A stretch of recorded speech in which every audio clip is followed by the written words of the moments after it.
Bismillahirrahmanirrahim. Assalamualaikum warahmatullahi wabarakatuh. Pada kesempatan ini kita akan melanjutkan materi sosiologi berkaitan tentang hakikat sosiologi dan metode-metode dalam sosiologi. Yang pertama kita akan membahas tentang hakikat sosiologi. Sosiologi ditelaah dari sudut hakikatnya, maka akan dijumpai beberapa petunjuk yang dapat membantu kita untuk menetapkan ilmu pengetahuan macam apakah sosiologi itu. Apakah hakikat sosiologi itu? Hakikat sosiologi adalah sebagai berikut. 1. Sosiologi merupakan ilmu sosial, bukan ilmu alam atau kerohanian. 2. Sosiologi bersifat kategoris, bukan normatif. Artinya, sosiologi membatasi pada peristiwa yang terjadi, bukan mengenai apa yang seharusnya terjadi. Sosiologi tidak menetapkan arah sesuatu seharusnya berkembang dalam arti memberikan petunjuk-petunjuk yang menyangkut kebijaksanaan kemasyarakatan dari proses kehidupan bersama. 3. Sosiologi merupakan ilmu murni atau pure science, bukan terapan. Adapun yang dimaksud dengan pure science atau ilmu murni adalah ilmu pengetahuan yang bertujuan membentuk dan mengembangkan ilmu pengetahuan secara abstrak serta hanya untuk mempertinggi mutu. Artinya, sosiologi bertujuan untuk mendapatkan pengetahuan sedalam-dalamnya tentang masyarakat dan bukan untuk mempergunakan pengetahuan tersebut terhadap masyarakat. 4. Sosiologi adalah ilmu yang abstrak, bukan konkret. Artinya, yang diperhatikan sosiologi adalah bentuk dan pola-pola peristiwa dalam masyarakat. 5. Sosiologi bertujuan mendapatkan pola-pola umum. Sosiologi meneliti dan mencari dasar yang menjadi prinsip atau hukum-hukum umum dari interaksi antara manusia. 6. Sosiologi merupakan ilmu pengetahuan empiris rasional dilihat dari metode yang digunakan. 7. Sosiologi merupakan ilmu pengetahuan yang umum, bukan khusus. Artinya, sosiologi mempelajari gejala umum dan selalu ada pada setiap interaksi antar manusia. Yang kedua, kita akan membahas tentang metode-metode dalam sosiologi. Metode merupakan cara kerja yang digunakan untuk memudahkan kita dalam melaksanakan suatu pekerjaan atau kegiatan agar tercapai tujuan seperti yang telah kita tentukan dan harapkan. Metode sekurang-kurangnya memiliki beberapa ciri pokok, yaitu sebagai berikut. 1. Ada permasalahan yang akan dikaji atau diteliti. 2. Ada hipotesis, yaitu kesimpulan yang bersifat sementara yang harus dibuktikan kebenarannya melalui data. Hipotesis merupakan jawaban sementara atas permasalahan yang akan dikaji melalui teori yang ada. 3. Ada usulan mengenai cara kerja atau cara penyelesaian permasalahan dari hipotesis yang ada. Dalam penelitian sosiologi, kita menggunakan dua metode, yaitu metode kualitatif dan kuantitatif.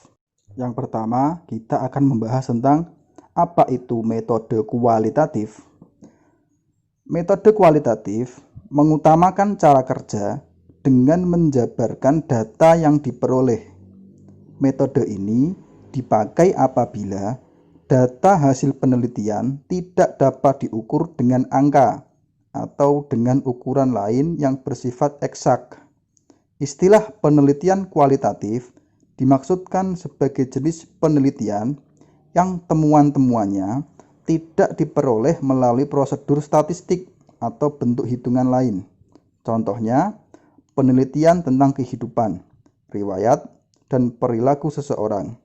Di samping juga tentang peranan organisasi, pergerakan sosial, atau hubungan timbal balik. Sebagian data dapat dihitung sebagaimana data sensus, namun analisisnya bersifat kualitatif. Kemudian yang kedua, metode kuantitatif.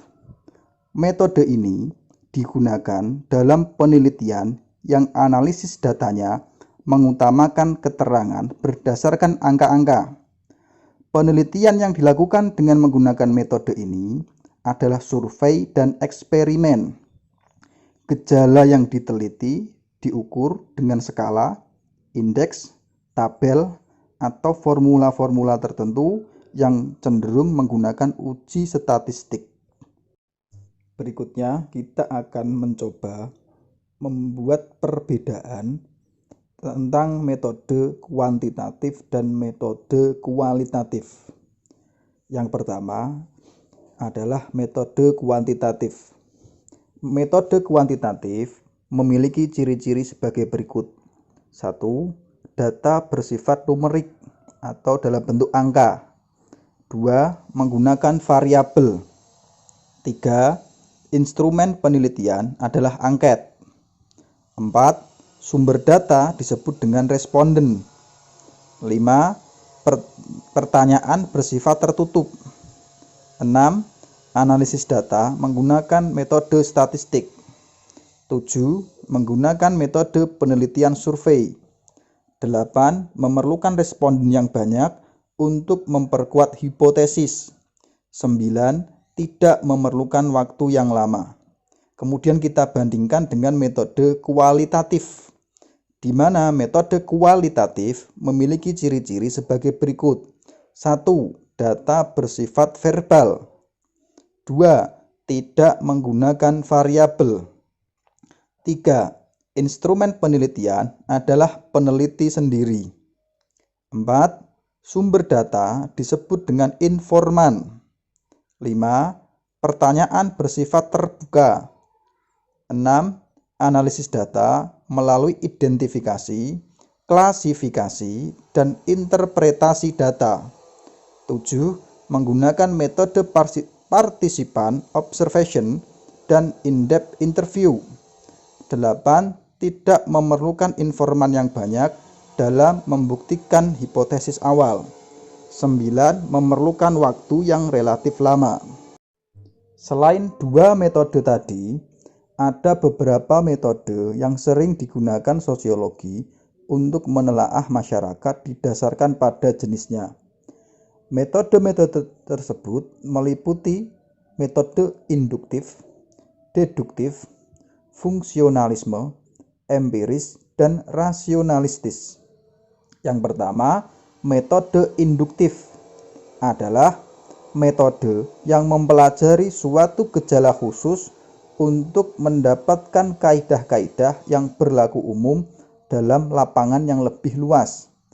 2.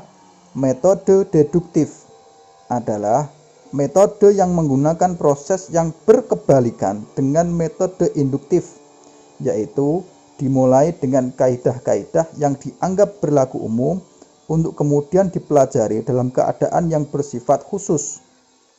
3. Metode fungsionalisme adalah metode yang bertujuan untuk meneliti fungsi lembaga kemasyarakatan dan struktur sosial dalam masyarakat. Metode ini memiliki gagasan pokok bahwa unsur-unsur yang membentuk masyarakat mempunyai hubungan timbal balik yang saling mempengaruhi dan masing-masing mempunyai fungsi tersendiri dalam masyarakat. 4. Metode empiris adalah metode yang mendasarkan diri kepada keadaan-keadaan yang dengan nyata diperoleh dari dalam masyarakat. 5. Metode rasionalistis adalah metode yang mengutamakan penilaian dengan logika dan pikiran sehat untuk mencapai pengertian tentang kemasyarakatan.